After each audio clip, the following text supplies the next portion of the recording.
Once upon a time, in the bustling village of Afo, there lived a man named Okuku. Okuku was well known throughout the village, not for his strength or wisdom, but because he was never satisfied. No matter what he had, one sunny morning, Okuku went to the market and saw a beautiful shiny pot. Oh, if I could only have that pot, I would be the happiest man in this village, he thought. So, Okuku spent all his money to buy the pot. As soon as he got home, he saw his neighbor Chioma carrying an even bigger pot. Suddenly, Okuku's new pot didn't make him happy anymore. The next day, Okuku decided that what he really needed was a goat. If I have a goat, I can have milk every day and I will surely be satisfied, he said to himself. He traded his shiny pot for a goat. But as he walked his new goat home, he passed by his friend Emeka's house, where he saw two goats playing in the yard. Immediately, Okuku felt unhappy again, wishing he had two goats instead of one. Week after week, Okuku kept trading what he had for something bigger or better, convinced that the next thing will make him happy. He traded his goat for a cow, then the cow for a piece of land, and the land for a cart filled with yams. But no matter what he had, it was never enough. One day, Okuku met an old wise woman by the river where he went to fetch water with his new golden bucket, his latest trade. He told her about his never-ending dissatisfaction. The wise woman listened carefully, then smiled and said, Okuku, the problem isn't what you don't have, but not seeing the value in what you already do. Happiness doesn't come from having more, it comes from appreciating what's already yours. Okuku thought long and hard about the wise woman's words. Could it really be that simple? Could he truly find happiness in what he already had? Just as he was beginning to see the wisdom in her advice, he heard a loud commotion coming from the village center. Eager to find out what was causing the uproar, Okuku hurried towards the village center with his golden bucket still in hand.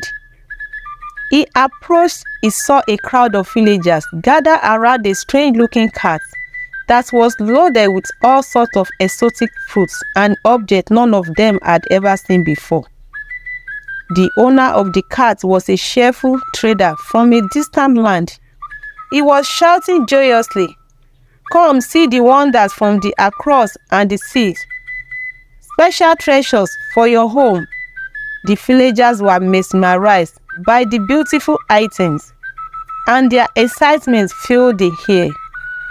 Okuku's eyes gleamed with curiosity and desire as he examined the strange and wonderful objects.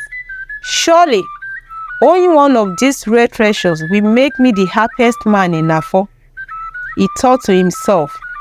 His mind raced with possibilities of what to trade next. He approached the trader ready to offer his golden bucket for a sparkling mystical stone that promised to light up at night. Just as Okuku was about to make the trade, he felt a gentle hand on his shoulder. He turned around to see his grandmother, Mama Nkechi, who had been watching him from the edge of the crowd. She looked into his eyes with a knowing smile and asked, "Okuku, will this truly make you happy, or will you want something else tomorrow?" Okuku paused, the weight of her words sinking in. But before he could answer, a sudden shout from the other side of the village square caught their attention. Everyone turned to see a young boy running towards the crowd, breathless and anxious. "Help! Help!" cried the boy. "The river is flooding and the water is rising fast. We need to save our homes." Without a second thought, the villagers, including Okuku and Mama Nkechi, rushed towards the river to see how they could help. As they walked together, Okuku began to feel something different stirring inside him, a sense of purpose and community he hadn't noticed before. While they filled sandbags and reinforced the river banks, Okuku thought drifted back to the wise woman's words and his grandmother's question.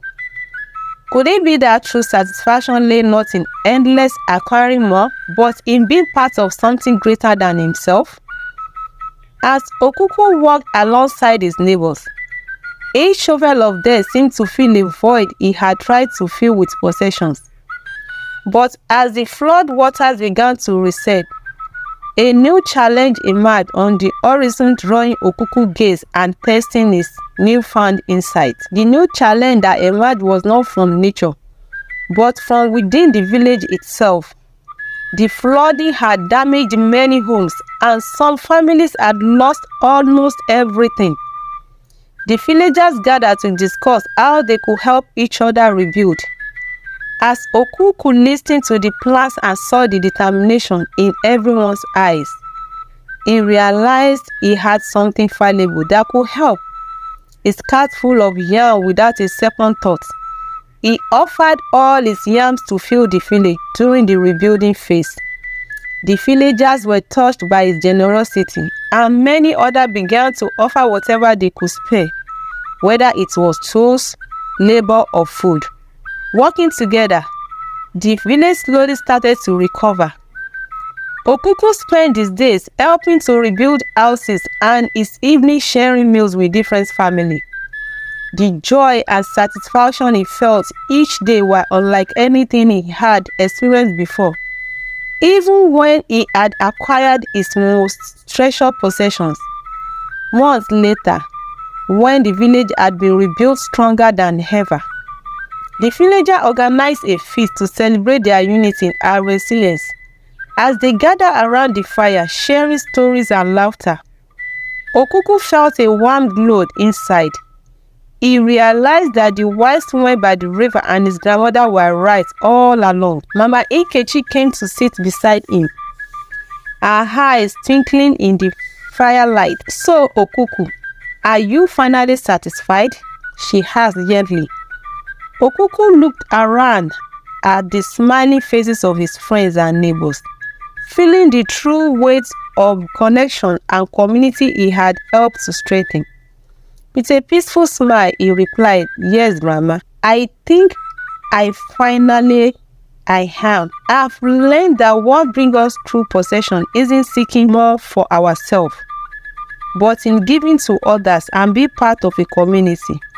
The villagers nodded in agreement, knowing they had all learned this important lesson together.